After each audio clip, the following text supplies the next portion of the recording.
આપણા આ સેન્ટર પર ઘણા બધા પ્રોગ્રામ થયા છે, ઘણા બધા તહેવારોની ઉજવણી પણ કરવામાં આવે છે, પણ આજે ખાસ વિષય ઘર બને મંદિર પર ભેગા થયા છે.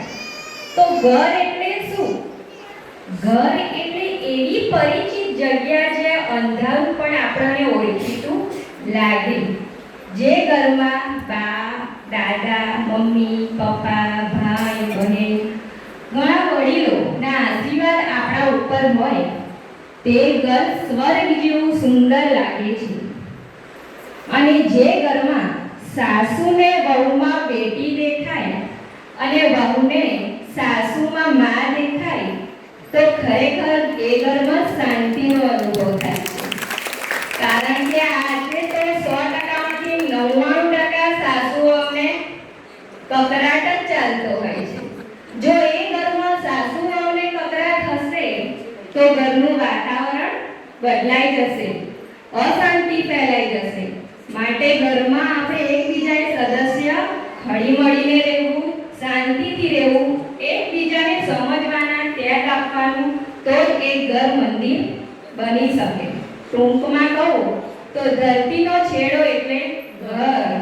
અને ગમે એટલા થાક્યા હોય કે ગમે એટલા ફરી આવીએ પણ ઘરમાં આવ્યા પછી આપણા મોઢામાં મારું ઘર આવી ગયું ખાસ. એટલા માટે ઘરને આપણે મંદિર બનાવવાનું.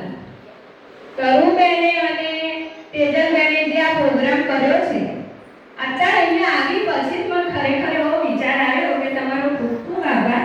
અને બે લીટીઓ હું વધારે કહેવા માંગુ છું કે મંદિર એક પવિત્ર સ્થાન છે.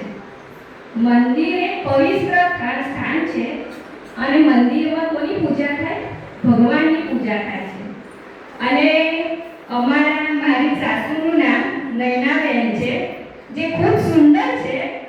અને એમને આ ઘરમાં આવ્યા પછી 4 દિવાલોને ઘર બનાવ્યું અને ઘરમાં પછી મંદિર બનાવ્યું.